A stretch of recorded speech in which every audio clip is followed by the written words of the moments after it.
Eestis tuumajaama rajamise eestvedajad ettevõttest Fermi Energia soovivad esimese tuumareaktori käivitada Virumaal juba vähem kui 10 aasta pärast. Kuni 4 moodulreaktorist koosneva jaama koguvõimsus võiks olla 1200 megavatti. Tuumaelektrijaam. Tuumaenergia tootmine. Tuumajaama. Kas tuumajaama üldse rajada tohib?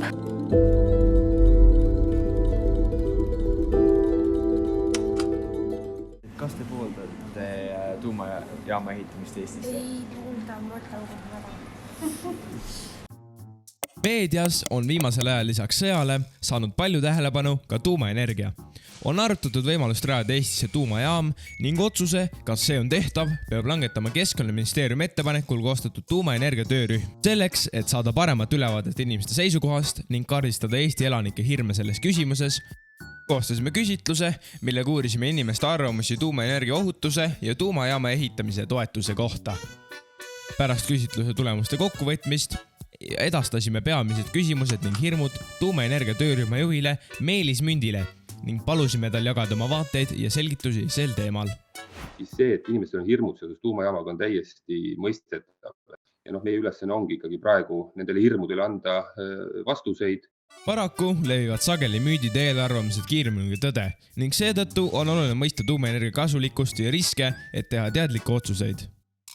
Selleks, et saada aru, mis on tõde ja mis on müüt, on oluline mõista, mis on tuumaenergia ning millised on selle erinevad kasutusviisid ja võimalused. Tuumajaama põhimõte seisneb tuumkütuse kasutamises elektri tootmiseks. Aatomituumad lõhustatakse reaktoris ning see protsess toodab tohutul hulgal soojust, mida kasutatakse veeauru abil elektri tootmiseks. Tuumajaamade plussiks peetakse nende võimekust toota suure koguse elektrit ilma suuremat saastet tekitamata, kuid samas on nende ohutus olnud kahtluse all. Seetõttu on tekkinudki erinevaid müüte ja vastuolulisi seisukohti tuumaenergia kasutamise osas. Tuumkütus koosneb tänapäeval peamiselt uraandioksiidist. Reaktoris on kasutusel Sellised pelletid. Ühe selle pelletiga on võimalik anda elektrienergiat minu korterile terveks aastaks. Nendest pelletidest tehakse sellised kütusevardad, kuhu sisse need pannakse ja see lähebki reaktori sisse. Need vardad on ju. Need väiksed vardad pannakse kokku sellisteks suurteks kütuselementideks, kus on neid vardaid väga palju. Ja tulevad, nendes pannakse kokku süke tuumareaktor. Tedao-reaktorit ümbritseva hoone seinad on mitme meetri paksused ja ehitatud nii-öelda võileiva stiilis ehk seinad koosnevad mitmest kihist, kasutades näiteks betooni ja metalli. Need seinad on nii tugevad, et suudavad üle elada ka kokkupõrke suurima reisilennukiga. Aga kas see on ikkagi viisavalt ohutu? Tuumatehnoloogia on valdkond, kus kõige rohkem pööratakse tähelepanu ohutusstandarditele. Enne kui sa saad üldse tuumajaama rajada, sa pead täitma hästi palju erinevaid ohutusnõudeid, veendumaks, et tuumajaam on ohutu. Tavaliselt, kui räägitakse tuumajaamadest, on palju tähelepanu suunatud sellele, millised katastroofid nendega seotud olla võivad. Näiteks 2011. aastal toimunud Fukushima tuumakatastroof on saanud palju meedia tähelepanu ning tekitanud palju küsimusi selle kohta, kes oli selles süüdi. See maavärin ja sellest tulnud tsunami ise tuumajaama plahvatama ei pannud. Seal oli küsimus selles, et jahutusvesi, mis pidi tuumajaama seiskama. Vesi uputas generaatorid ära ja jahutussüsteem ei töötanud. Kõik tänased süsteemid, millest me räägime uute tuumajaamade puhul, on ehitatud selliselt, et õnnetuse juhul kohe käivituvad ohutussüsteemid niimoodi, et tuumajaam seiskub ja ei vaja välist energiat.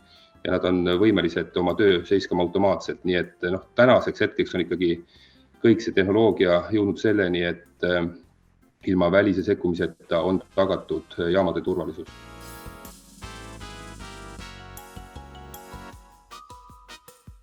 Radioaktiivsus on tuumade iseenelik lagunemine, mille käigus võib eralduda ioniseerivat kiirgust. Liigne ioniseeriv kiirgus on inimesel ohtlik, kuid seda on väikestes kogustes meie ümber igal pool.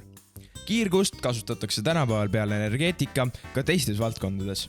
Näiteks on meditsiinis laialdaselt kasutusel CT-skannid ja röntgenid, mis mõlemad toimivad just tänu kiirgusele. Lisaks sisaldavad ka mõned toiduained radioaktiivsust, näiteks banaan.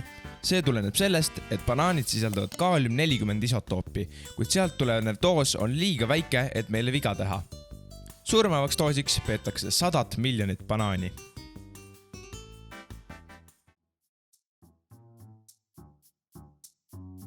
Kui juba radiatsioonist rääkida, siis tihti jää ka mainimata tuumajäätmed ja nende ohtlik kiirgus. Enamik tuumajäätmeid on madala ja keskmise radioaktiivsusega ning neid saab ohutult ladestada maapinna lähedastes hoidlates. Kasutatud tuumkütuse taaskasutamise tehnoloogia on väga kiires arengus, kuid kõiki siiski veel taaskasutada ei saa. See paigutatakse lekketihedetesse konteineritesse ja seejärel umbes poole kilomeetri sügavusele maapõue. Sealt kiirgus välja ei pääse. Tuumajäätmete hoidla kohal maapinnal on kiirgustase sama, kui seal maas oleks 2 banaani. Sellised jaamad on ehitamisel kõigis Euroopa tuumaenergiat kasutavates riikides. Lähimad neist asuvad Soomes ja Rootsis. Aga kui palju neid jäätmeid tekib? Eestisse kavandatava reaktori elujaoks on plaanitud 60 aastat ning see toodaks selle aja jooksul umbes 3 rekkat jäätmeid. Nii et 60 aastat 3 rekkat jäätmeid, kui seda võrrelda kõigi nende jäätmetega, mis meil tekib kas põlevkivitööstusest või me räägime ka kodumajapidamistest, siis need on ikkagi väga väikesed kogused.